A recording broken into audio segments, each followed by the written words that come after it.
मैं आपके दरमियान में खड़े होकर आंध्र प्रदेश की आवाम से अपील कर रहा हूं कि जहां कहीं भी MIM पार्टी के कैंडिडेट हैं, आप MIM पार्टी के कैंडिडेट्स को वोट देकर कामयाब करिए। मैं आपका शुक्रिया भी अदा करना चाहूंगा कि आपने MIM पार्टी की अपील पर हमारी बात की आपने लाज रखी और असेंबली और पार्लियामेंट के इलेक्शन में आपने नायडू और मोदी को हराकर यहां पर एक नई पार्टी को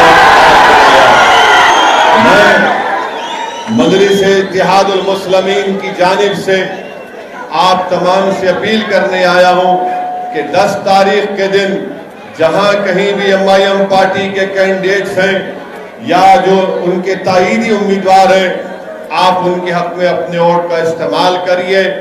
अधोनी में हो, करनूल में हो, नंदियाल में हो, हिंदूपुर में हो, अनंतपुर में हो, कड़पा में हो या विजयवाड़ा गुंटूर में हो, आप इन तमाम मुकामात पर MIM पार्टी के कैंडिडेट्स को कामयाब और कामरान करिए।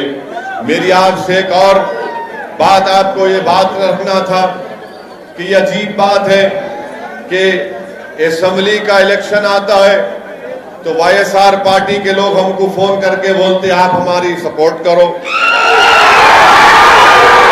पार्लियामेंट का इलेक्शन आता तो आप हमको बोलते। अब म्युनिसिपल इलेक्शन आया तो MIM पार्टी का मीटिंग मैदान में नहीं होना, हिंदूपुर में इलेक्शन क्यों लड़ रहे, अनंतपुर में क्यों लड़ रहे, अधोनी में हमको पब्लिक मीटिंग का परमिशन दिए फिर कैंसिल कर दिए। तो मैं इन लोगों को बताना चाह रहा हूं कि अधोनी में आपने हमको परमिशन नहीं दिया तो मैंने कहा कि ठीक है, हमारा प्रोग्राम आज अधोनी में जुमे की नमाज के बाद जलसा था, इंतखाबी जलसा, मगर वहां पर बड़े बड़े लोग हैं, मिनिस्टर बनने का ख्वाब देख रहे हैं और अधोनी के आवाम को कह दिया कि मेरे को मिनिस्टर बनना है, असदुद्दीन ओवैसी को अधोनी में जलसा करने नहीं दूंगा। मैं उनको बताऊंगा कि आप मिनिस्टर बन जाओ या चपरासी बन जाओ, मगर एक बात याद रखो, आप मजलिस-ए-इत्तेहादुल मुस्लिमीन को रोक नहीं सकते। मजलिस-ए-इत्तेहादुल मुस्लिमीन एक असदुद्दीन ओवैसी का नाम नहीं है, ये तमाम लोग असदुद्दीन ओवैसी हैं। तो अगर आप ये समझ रहे हैं, चाहे किसी भी पॉलिटिकल पार्टी का हो, अगर वो ये समझ रहा है कि MIM पार्टी को जलसे नहीं होने देंगे, MIM पार्टी के लोगों को डराएंगे, मेरे भाई डरते होंगे तेलुगु देशम के नायडू वाले, डरते होंगे BJP RSS वाले। हम किसी से नहीं डरते, हम डरते हैं तो सिर्फ अल्लाह से डरते हैं। तो अब क्या हुआ, वहां के अधोनी के जो जिम्मेदार थे YSR पार्टी के, उन्होंने हिमाकत करे, क्या करे, हिमाकत करे, थोड़ा दीवानापन करे। अगर आज मेरा जलसा हो जाता, मैं यहाँ पे आ जाता, मगर उन्होंने हमारा जलसा कैंसिल कराए, हमको चैलेंज करे, तो मैं बोला ठीक है, आज नमाज पढ़ने अधोनी में आऊंगा और कल फिर जलसे में जाऊंगा। तो अब क्या हो गया, 2 बार अधोनी जाना पड़ रहा। अब 2 बार हम शेरवानी वहां पर जाएंगी तो असर रहेगा इंशाअल्लाह। ये समझते नहीं है, मेरे को मिनिस्टर बनना है, हर कोई मिनिस्टर बन रहा नहीं। आप असद साहब को मत बुलाइए, मजलिस को कैंडिडेट मत खड़ा करो। मेरे भाई, किसी MLA को मिनिस्टर बनना है तो मजलिस को मिनिस्टर बनने का शौक नहीं है, मजलिस को लड़ने का शौक है। मजलिस को अगर कोई मिनिस्टर बनता तो बन जाए, हमको इससे कोई परवाह नहीं है, आप बनते जो बनते बन जाओ, मगर हमको हमारा हक मिलना चाहिए, हमारे मसाइल हल होना चाहिए। इसीलिए अगर कोई आके ये बोलेगा कि एक आदमी की मकबूलियत के लिए एक आदमी को मिनिस्टर मिलने वाला है, आप उस बिना पर पूरे गरीबों के मफाद की कुर्बानी दे दो या कॉम्प्रोमाइज कर लो, मेरे भाई ये नहीं हो सकता है। जब तक हम जिंदा रहेंगे सबसे लड़ेंगे इंशाअल्लाह ताला। और हमारी ये जद्दोजहद, हमारी ये लड़ाई अपनी मकबूलियत के लिए, अपनी अना के लिए नहीं है, बल्कि गरीबों को उनका हक दिलाने के लिए। और मजलिस इत्तेहादुल मुस्लिमीन की तारीख है 63 ईयर से, 63 साल से मजलिस इत्तेहादुल मुस्लिमीन अवाम की खिदमत करती आ रही है। मैं आपको ये बताना चाह रहा हूं कि आज अल्हम्दुलिल्लाह अल्लाह ने मौका दिया करनूल को आने का, और मैं आपसे वादा कर रहा हूं कि अल्लाह मुझे जब तक जिंदा रखेगा मैं बार बार करनूल को दोने को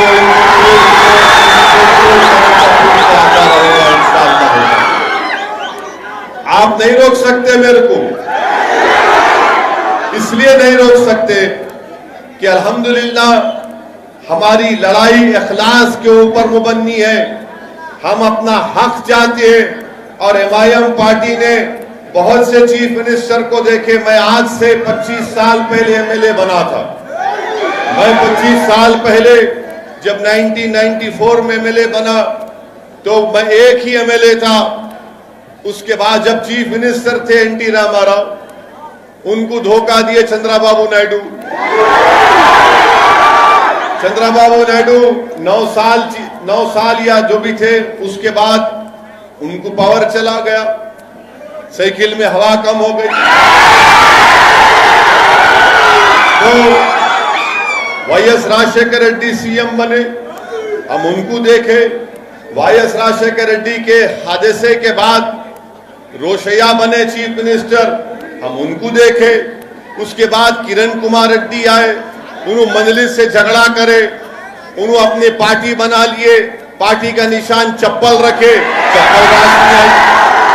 किरण कुमार रेड्डी चले गए, किरण कुमार रेड्डी चले गए, आंध्रा टू बाइफर्केशन हो गया। यहां पर चंद्रबाबू नायडू बने, 5 साल के बाद उन्होंने घर में बैठ गए, उन्होंने जगनमोहन रेड्डी बन गए। तो अब तक माशाल्लाह से हम लोग 7-8 चीफ मिनिस्टर को देख लिए। आप हमको मत रोको, आप जितना हमको रोकेंगे ना हम उतना जिद में आते। मजलिस के मुखालिफिन बोलते थे, मजलिस के जितने मुखालिफिन बोलते थे, असदुद्दीन ओवैसी तुम गुजरात को नहीं जाते, तुम मोदी से मिले हुए गुजरात को नहीं जाते। हम गुजरात को गए नहीं गए ना, गुजरात को गए। अहमदाबाद में खाली 25 दिन की मेहनत हमारे वहां के सदर जनाब साबिर भाई साहब ने, उनकी टीम ने की। 25 दिन की मेहनत में अल्हम्दुलिल्लाह मजलिस के 7 कॉर्पोरेटर और अहमदाबाद में कामयाब हुए। गोधरा को पहली मर्तबा जिंदगी में गोधरा गया, 8 कैंडिडेट खड़ा किए, 7 जीते अल्हम्दुलिल्लाह। मोडासा में अगर मैं गलत ना कहूं तो 12 या 13 खड़ा किए, 9 जीत गए। अब मोडासा में leader of opposition MIM party का कांग्रेस को हमसे कम मिले। फिर भरूच में हमारे एक उम्मीदवार को कामयाबी मिली। तो मैं इन लोगों को बताना ये चाह रहा हूं कि हमारे को चैलेंज नहीं करना। तुम चैलेंज करे तो हम चैलेंज कबूल करने तैयार हैं, क्योंकि याद रखो तुम भी इंसान, मैं भी इंसान। तुम आज पावर में, तुम कल नहीं रहेंगे, मैं तो हमेशा रहूंगा इंशाअल्लाह। तो इन लोगों को क्या होता है कि हम पावर में हैं, हम रूलिंग पार्टी है। अरे तेरे जैसे 56 को देख लिया मैं। रूलिंग कई की रूलिंग पार्टी है तेरी। रूलिंग तो अल्लाह की है, लहू माफिस समावाते व माफिल अर्ज़, ज़मीन व आसमान का मालिक अल्लाह है। तुम क्या रूलिंग करते? उन्हें रूलिंग करा बोलते। सुबह में सूरज निकलता, रात में चांद तारे ये सब आते, बारिश होती। रूलिंग कई की रूलिंग भाई तेरी। कोई रूलिंग नहीं। ये दुनिया में हम सब जो है मुसाफिर है, पानी के बुलबुले हम सब लोग। तो ज्यादा हुरूर तकब्बुर नहीं करना बाबा। अल्लाह मौका दिया, काम कर लो। मिनिस्टर बनना है, जो मिनिस्टर बनो, क्या क्या बनते बनो। लाल गाड़ी के ऊपर लाल लाइट लगा के फिर लो, दूल्हे बन के, हमको इतराज नहीं है। हमारे को डिस्टर्ब नहीं करना। हमारे को डिस्टर्ब करे तो हम तुम्हारे पीछे पड़ जाते थे, और ऐसा पीछे पड़ते हैं कि तुम्हारे को आइंदा असेंबली इलेक्शन में नतीजा दिखाएंगे फिर हम। तो इसीलिए मैं इखलास के दायरे में रहकर, अदब के दायरे में रहकर इन लोगों से अपील कर रहा हूं, अपना काम करो, हमको अपना काम करने दो। आप अपना काम कर लो, कौन रोक रहा आपको? मगर नहीं, यहाँ मैदान में नहीं करना है। एमआईएम पार्टी को जलसा कैसा देती, आज बंद है। अरे आंध्रा में बंद है, हम भी बंद की तायीद करे, जुनेद भी करे, मंसूर भी करे, सब करे, तायीद करे, मगर ये शाम में बंद होता क्या?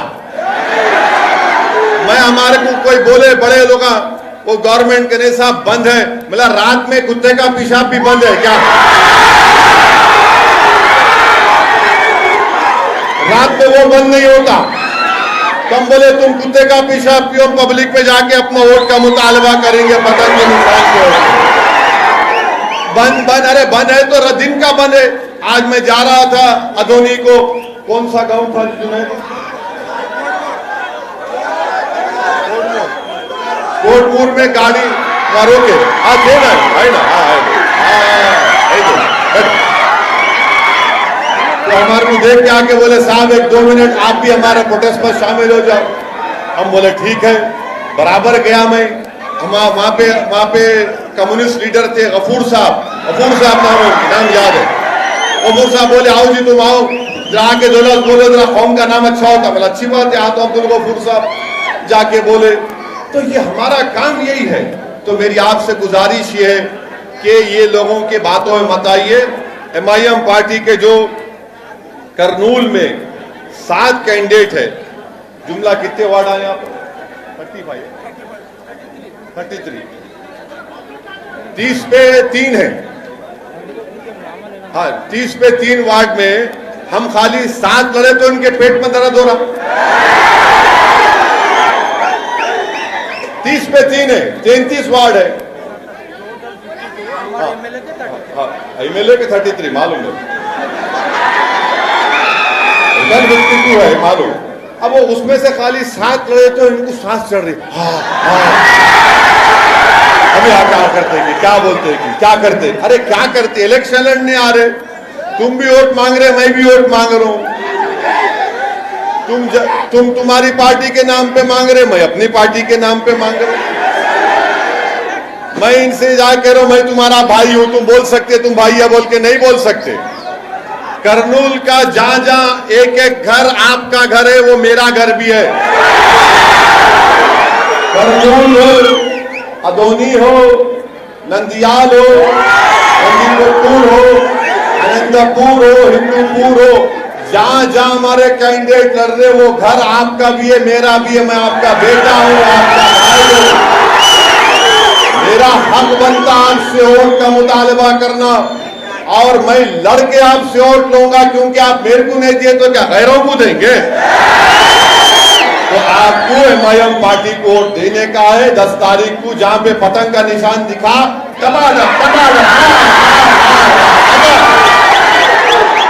और 10 तारीख को पूरे आसमान पे खाली पतंग नजर आना। तो मेरी आपसे गुजारिश है कि जब अहमदाबाद में एमआईएम पार्टी को 7 हमारे कैंडिडेट जीत गए, तुम करनूल में 6 नहीं जीता सकते। जब गोधरा में हमारे 7 कारपोरेटर कामयाब हो गए, तो क्या आप नंदियाल अदोनी में हमको नहीं जिता सकते इंशाअल्लाह? तो इसीलिए मेरी आपसे गुजारिश है कि ये नंदीकोटपुर के हमारे वार्ड नंबर 7 से मौला अली, वार्ड नंबर 8 से एस फारूक, वार्ड नंबर 20 से हिदायत, वार्ड नंबर 24 से अब्दुल मन्नान साहब एमआईएम पार्टी के कैंडिडेट हैं। तीसरी अहम बात मैं आपको बताना जरूरी समझता हूं कि हमारे जुनैद साहब मजलिस के कायद हैं। यहाँ पर गोनीगंडला मंडल में एक 24 साल की हाजिरा बी का मर्डर हो गया। अगस्त 7 को उसका मर्डर हुआ। ये आज जो आके एमआईएम पार्टी नहीं लड़ना बोल रहे, उन्होंने गए क्या हाजिरा बी के घर को? आप पूछो जाके। गोनीगंडला मंडल में 24 साल की 20 पे 4 साल की बच्ची हाजिरा बी, जिसका मर्डर हो गया अगस्त 7 2020 को। ये कोई जाके नहीं मिले उससे। जुनैद गए, जाके उनकी वालदा से मिले। अभी लाके मेरे को उनकी वालदा से मिला है, उनकी अम्मा से, बच्ची से। वो अम्मा रो रही थी कि मेरे बच्ची से इंसाफ करो, अभी तक किसको अरेस्ट नहीं करे।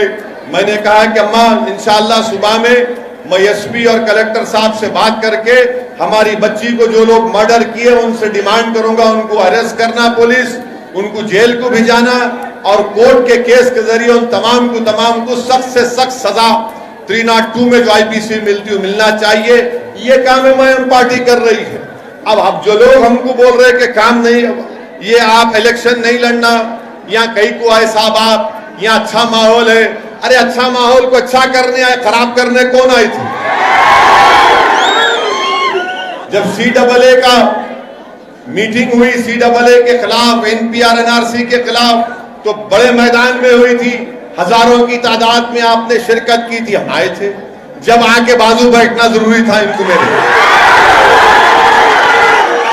इनको बुलाए भी नहीं थे। नहीं मैं बाजू बैठ, तो मतलब बैठो, हमको बोल रहे बाजू लोग को बैठो, दिल में बैठ जाओ, आके जगह है हमारी। मुस्लिम पर्सनल बोर्ड का जलसा हुआ, ट्रिपल तलाक के खिलाफ पूरे उलमाए किराम आए थे। अल्हम्दुलिल्लाह करनूल के तमाम उलमाए किराम, मशाइखीन, मदरसे के जिम्मेदारान की सरपरस्ती में वो जलसे आम हुआ। आप तमाम ने शिरकत की। तो मेरी अजीज दोस्तों और बुजुर्गों, मैं आपको बता रहा हूं कि करनूल में हो या आंध्र प्रदेश में हो, आपको अपनी एक पॉलिटिकल वॉइस की जरूरत है। आपको अपनी पार्टी के नुमाइंदों को कामयाब करना जरूरी है, ताकि कोई आपके लिए लड़े, ताकि हुकूमत के पास जाकर आपके मसाइल की तर्जुमानी कर सके। मैं आपको ये बात इसलिए बता रहा हूं, अगर आप ये समझेंगे नहीं असद साहब अच्छी तकरीर करते, हम तकरीर जलसे में आएंगे, सीटी मारेंगे, ऊ हा करके चले जाएंगे, ऐसा नहीं है। मैं आपसे अपील कर रहा हूं कि 10 तारीख को आप सुबह सुबह अपने घर से निकलकर अपना एक वोट एमआईएम पार्टी को देंगे। अपनी पार्टी को मजबूत करो।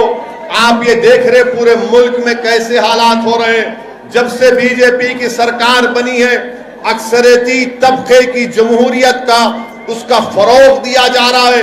जो मुसलमान हैं, दलित हैं, आदिवासी हैं और जो गरीब बैकवर्ड क्लास के लोग हैं, वो सब लोग फिक्रमंद हैं कि ये मेजॉरिटेरियन फॉर्म ऑफ डेमोक्रेसी की वजह से हमारी आवाज को बंद कर दिया जा रहा है।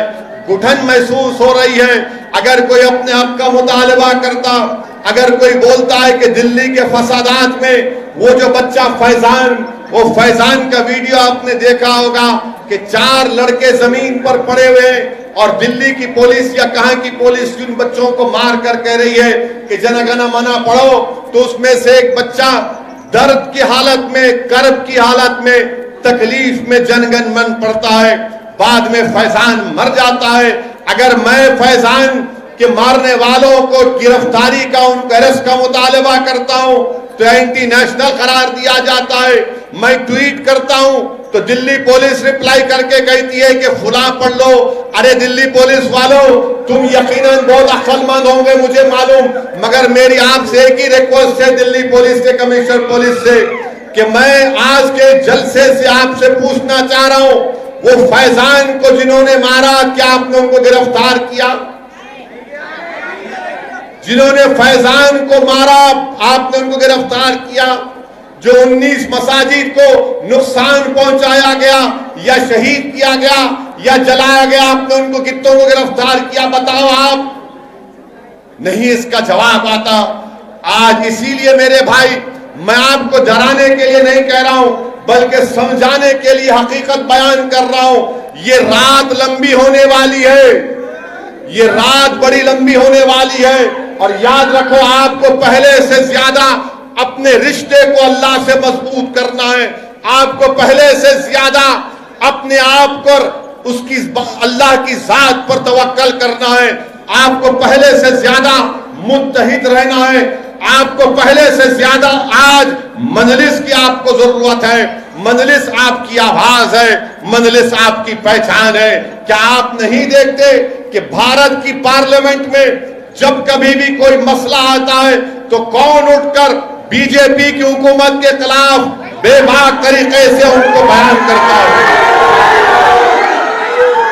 यहां से आंध्र प्रदेश से वाईएसआर पार्टी के भी एमपी हैं, टीडीपी के भी एमपी हैं, मगर जब सीएए का कानून पास हुआ तो ये तमाम दोनों पार्टी के लोग क्या बोल रहे थे किसी को समझ में नहीं आ रहा था।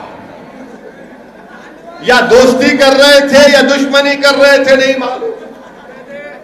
ट्रिपल तलाक का बिल लाया गया, दोनों पार्टी समझ में नहीं आ रहा था कि तुम बीजेपी को तलाक दे रहे या शादी कर रहे, वो भी समझ में नहीं आ रहा।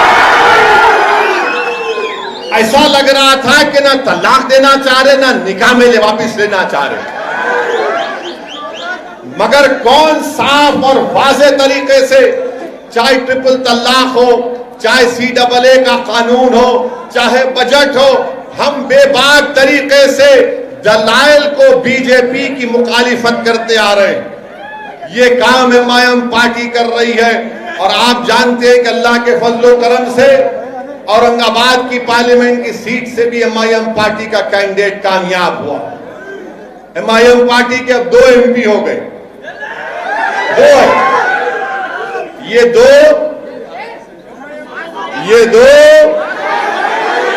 300 पे भारी। अब जिनके पास 20-20, 3-3 है, उन्हें क्या कर रहे? कहां गया स्पेशल स्टेटस? कहां गया स्पेशल स्टेटस? बोलो मेरे को आप। कुछ नहीं, बात ना टीडीपी करती ना इन्हों करते। क्या कहा, किधर गया? मैं ये इसलिए बोल रहा हूं, अगर कल तुम अधोनी में मेरे जलसे का परमिशन कैंसिल नहीं करते, खामखा उंगली करे। नहीं छेड़खानी करना हमसे पाशा। छेड़खानी करे तो हम काजकोरे की फल्ली है, तुम्हारे को गुजरी होती, याद रखो। अब मेरे को फोन करके कोई बोलते, अरे असद साहब हिंदूपुर क्यों आते? मैं क्यों नहीं आना? अरे कहीं को आते? मैं हो आ तो मेरे अब्बा की जागीर है, यहाँ नहीं आना, वहां नहीं। अरे फिर कहां जाना पाशा? क्या जाना? मेरे ना तो मैं कॉन्ट्रैक्टर हूं, ना मेरे को कोई वो इरिगेशन का कॉन्ट्रैक्टर हूं, ना मेरे पास कोई माइन है, ना मेरे पास कोई कंपनी है। खाली एक ही काम है, गाड़ी में बैठना, जलसे करना है, एमआईएम पार्टी का हरा झंडा लेकर, पार्टी जिंदाबाद, एमआईएम पार्टी जिंदाबाद। अब ये दूसरों को उनका कॉन्ट्रैक्टर भी है, दौलतमंद भी है, करोड़पति भी है, तो उनको डर होता, इनको इनसे डर होता, उनको उनसे डर होता। अरे तुम दोनों डर लो, हमको क्या करना? मेरे भाई, मेरी आप तमाम से, मेरी इज्जतदार माँ और बहनों से गुजारिश है कि आपको एमआईएम पार्टी को सपोर्ट करना है। 10 तारीख के दिन अपने वोट का इस्तेमाल करना है। और आपको वो और एक इल्जाम नहीं, वो कम्युनल है, फिरका परस्त है। असदुद्दीन ओवैसी अपनी स्पीच देते तो हेट स्पीच देते, भड़काऊ भाषण देते। मैं चैलेंज कर रहा हूं, अगर तुम चैलेंज कबूल कर लिए तो आओ अपन खड़े रह के एक डिबेट कर लेंगे, मालूम कौन फिरका परस्त बताएंगे। कहा कि फिरका परस्ती हम बता सकते हैं आपको, एमआईएम पार्टी कम्युनल है। अरे क्या तुम्हारे पास क्या सर्टिफिकेट है? कंपनी है? हाँ, तुम्हारे पास क्या कंपनी है? तुम स्टैंप मार के दिए तो इन्होंने सेकुलर, उन्होंने नहीं दिए तो कम्युनल। अरे तुम्हारे सर्टिफिकेट की जरूरत नहीं है, मैं झूठी पे रखता हूं तुम्हारा सर्टिफिकेट। नहीं वो कम्युनल है। अरे तुम अरे मैं कम्युनल तो तुम क्या है बताओ? फिर तुम क्या है बताओ? हर जगह पे अरे एमआईएम पार्टी कम्युनल। अरे तुम जितना बोलेंगे उतना मोहब्बत अल्लाह आवाम के दिलों में डालेगा इंशाअल्लाह।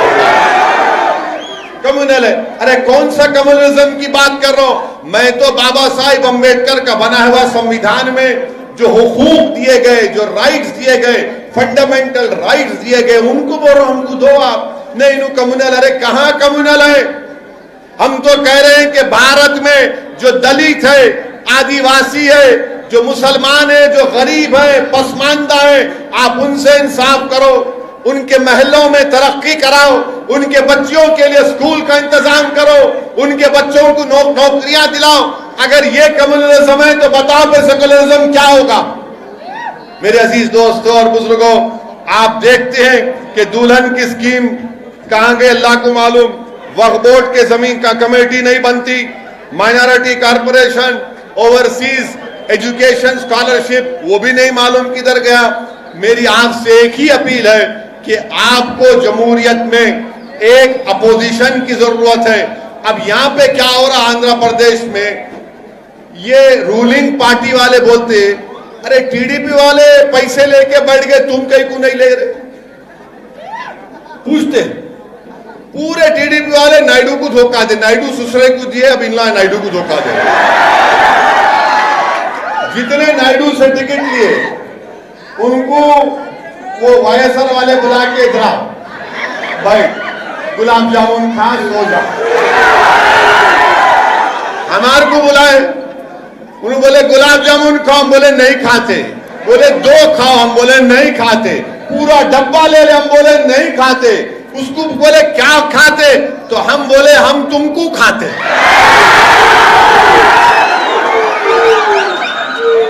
अरे टीडीपी और एमआईएम में फर्क है बाबा। हम जमीर का सौदा नहीं करते, ईमान का सौदा नहीं करते। हम जीतेंगे हारेंगे अल्लाह की मर्जी, मगर हम लड़ेंगे इंशाअल्लाह ताला। क्योंकि जब दुनिया में तारीख लिखी जाएंगी भारत की सियासत की, तो मौरिख लिखेगा कि हाँ ये लोग, इनकी खूबसूरती, इनकी ताकत, इनकी अहमियत, इनकी खुसूसियत ये थी कि लड़ने वाले लोग थे, ये किसी से डरने वाले नहीं थे। हम तारीख लिखना चाह रहे हैं, हम हिस्ट्री बनाकर रहेंगे भारत की जमहूरियत में इंशाअल्लाह ताला। हम भारत की जमहूरियत को मजबूत करना है। कैसे मजबूत करेंगे? जब दलित, आदिवासी, मुसलमानों को उनका पॉलिटिकल राइट मिलेगा, उनकी इंडिपेंडेंट पॉलिटिकल लीडरशिप बनेगी। और उसके लिए आपको मदद करना है, पहले अपनी दुआओं से, फिर अपने जमात को मशवरा देते रहना। हम गलती करें, मंसूर गलती कर रहा है, ए जुनैद सही हो जा, ये आपका काम है। इसीलिए ये आपकी जमात है। 63 साल का सियासी सफर कोई आसान सफर नहीं रहा मेरे भाई। इसमें यकीनन हम तमाम को खाक और खून के दरियाओं से गुजरना पड़ा, कुर्बानियां देनी पड़ी। हमारे बुजुर्गों ने कुर्बानियां दी, हमारे बुजुर्गों ने अपना वक्त लगाया, तब जाकर आज एमआईएम पार्टी को एक मुकाम मिला है। मैं करनूल की आवाम को एक और पैगाम देना चाहता हूं कि बिहार के असेंबली इंतखाबात हुए, बिहार के असेंबली के इंतखाबात हुए। बिहार में मजलिस के 5 एमएलए, कितने एमएलए? अब इन्हों जो बोलते हम रूलिंग, तुम बिहार में तुम्हारे एमएलए नहीं है, इनके है क्या? कहां है? यहाँ खाली हम यहाँ रूलिंग है। अरे बाबा, बिहार में जाकर हम जीते। महाराष्ट्र में मजलिस के 2 एमएलए अल्हम्दुलिल्लाह। मेरे अजीज दोस्तों और बुजुर्गों, बिहार को हम गए, बिहार में इलेक्शन लड़ रहे थे, तो वहां पर भी कांग्रेस, वहां पर भी बीजेपी। बैठो बैठो, कुछ नहीं, हाँ वो कुर्सी बैठी। वहां पर भी हम पर इल्जाम लगा दिया गया, मगर अल्लाह का फजल हुआ। बिहार की सरजमीन पर सीमांचल, जो भारत का सबसे पसमानदा इलाका है, वहां पर अख्तरुल ईमान की क़ियादत में एमआईएम पार्टी के 5 एमएलए जीत कर आए अल्हम्दुलिल्लाह। आज बिहार के असेंबली में मजलिस के 5 रुकनी असेंबली, वहां के चीफ मिनिस्टर नीतीश कुमार के सामने खड़े होकर सीमांचल की सरजमीन पर बसने वालों के लिए इंसाफ का मुतालबा करते हैं।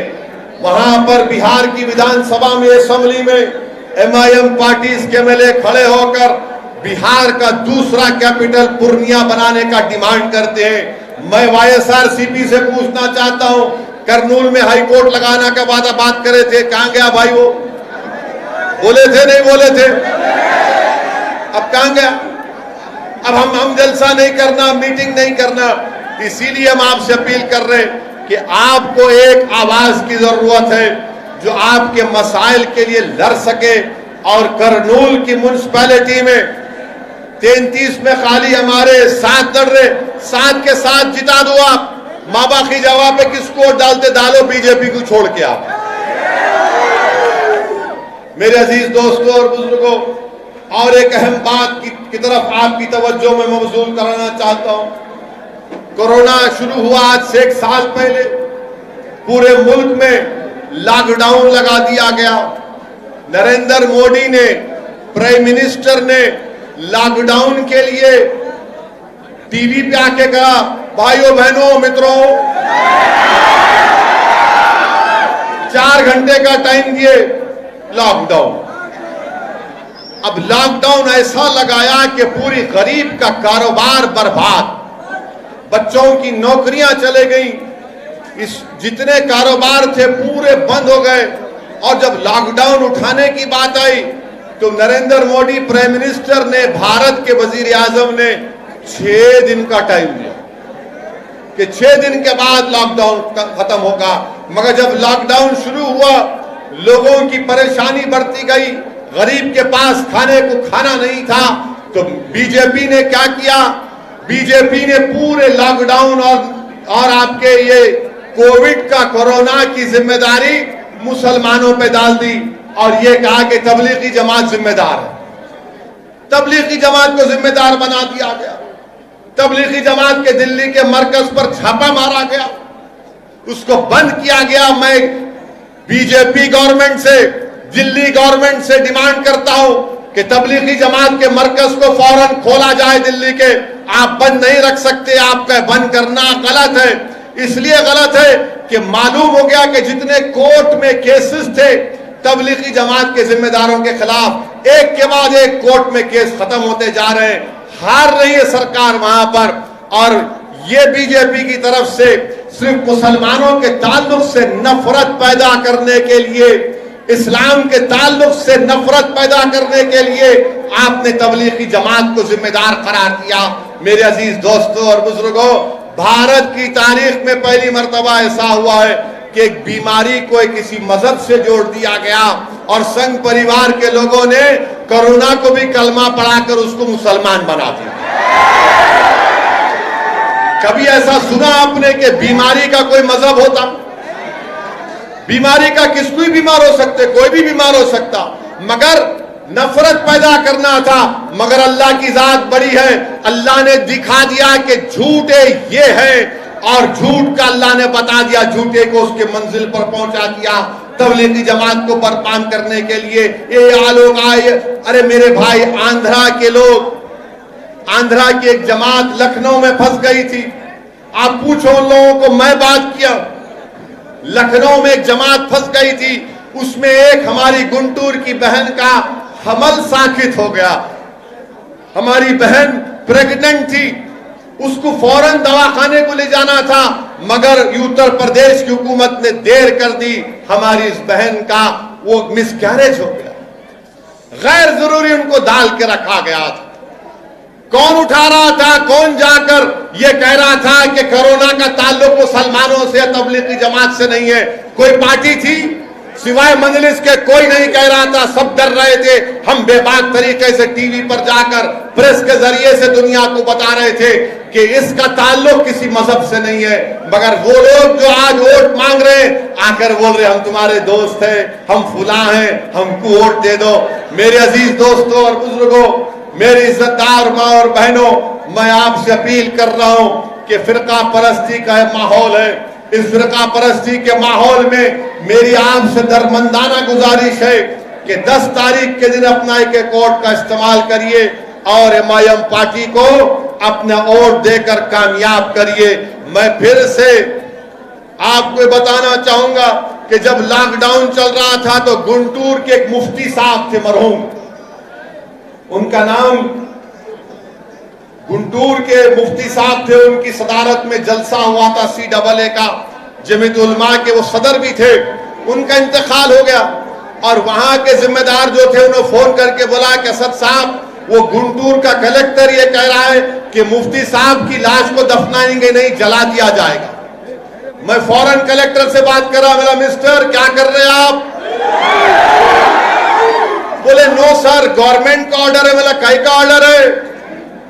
मेरा हम जिंदा भी रहेंगे तो अपने पसंद के मजहब पर चलेंगे, मरेंगे भी तो अपने पसंद के मजहब के उसूल के मुताबिक जाएंगे। ये भारत का संविधान है, भारत का कॉन्स्टिट्यूशन है। फौरन मैंने आपके हमारे वहां के नेल्लूर के जो इंडस्ट्री मिनिस्टर है गौतम रेड्डी को फोन लगाया और उनसे कहा कि भाई साहब, हमने तेलंगाना में गवर्नमेंट से नुमाइंदगी करके जियो आया है, कोई कोविड से मरने वाला मुसलमान हो, हिंदू भाई हो या ईसाई हो या सिख हो, उसका एक हमने प्रोसीजर बनाया और ये प्रोसीजर की गई कि उनकी डेड बॉडी का गुसल दबाने में हैदराबाद के बड़े मुफ्तियों के साथ, जिसमें सैफुल्लाह रहमानी साहब, दूसरे जो जिम्मेदार जमीयत उलमा के, उन्होंने कहा कि हम कर सकते और प्रोसीजर बनाया कि गवर्नमेंट खुद ले जाकर खानदान 5-6 लोग रहेंगे, कब्रिस्तान में होगी और तदफीन होगी। वो जियो की कॉपी में आपके वाईएसआर सीपी के लीडर मौजूदा चीफ मिनिस्टर के पास भिजाया, तो मेरे भिजाने के बाद आंध्र प्रदेश में उस तरह का जियो जारी हुआ। आज आप पूछते एमआईएम पार्टी क्या कर रही? अल्लाह सलामत रखे मुफ्ती साहब को, अल्लाह उनकी मग़फ़िरत करे कि मुफ्ती साहब जिंदा भी थे तो उनके इल्म से लोगों को फायदा पहुंचा, उनके दुनिया से चले जाने के बाद भी लोगों को उनसे फायदा पहुंचा कि उनकी मौत सबब बनी कि कोविड में सही तरीके से लोगों को उनके मजहब के मुताबिक अपने आखिरी रसूमात करने का मौका मिला। मेरे अजीज दोस्तों और बुजुर्गों, मेरी आपसे गुजारिश है कि 10 तारीख के दिन आप अपना एक और एमआईएम पार्टी को देकर कामयाब करिए। और मैं आपको बता रहा हूं एक बात, अपनी कहकर अपनी बात को खत्म कर लूंगा। हम ये आपको बात बता रहे हैं जो रूलिंग पार्टी है, हम रूलिंग पार्टी को बता रहे। मैं 1.5 साल से रूलिंग पार्टी को बोल रहा हूं, ये परिवार के आपके पीछे पड़े हैं, पर समझते नहीं। हमें ठीक है, मगर एक बात याद रखो, जब आंध्रा में ये असेंबली का इलेक्शन होगा तो बीजेपी बड़ी ताकत के साथ आगे बढ़ रही है। मैं आपको डराने के लिए नहीं कह रहा हूं, मेरी एक जिम्मेदारी है हैसियत एक सियासतदान के। मैं थोड़ा बहुत जो अल्लाह ने मुझे इल्म दिया या सोचने समझने की ताकत दी, मैं उसकी बुनियाद पर आपसे कह रहा हूं कि मुत्तहिद रहिए, डरने और घबराने की जरूरत नहीं है। अगर आप जिस दिन डर जाएंगे इन जालिम लोगों से, तो याद रखिए हम फिर कभी नहीं उठने वाले हैं। डरना नहीं है, मुत्तहिद रहना है, अपने रिश्ते को अल्लाह से मजबूत करना है। मैं आपको फिर से कह रहा हूं कि जहेज की लानत को खत्म करो, बच्चियों से अच्छा ट्रीटमेंट करो, बच्चियों को बच्चों से ज्यादा पढ़ाओ। और आपसे मैं एक वादा लेना चाह रहा हूं कि 10 तारीख को पूरे के पूरे एमआईएम पार्टी को वोट देंगे। आप वादा कर रहे हैं? जो बाहर हजरात बैठे वो भी हाथ उठा दो। तो 10 तारीख के दिन आप तमाम इंशाअल्लाह ताला एमआईएम पार्टी को वोट देकर कामयाब करिए। और मैं इंशाअल्लाह ताला करनूल को आता रहूंगा, रायलसीमा को आता रहूंगा।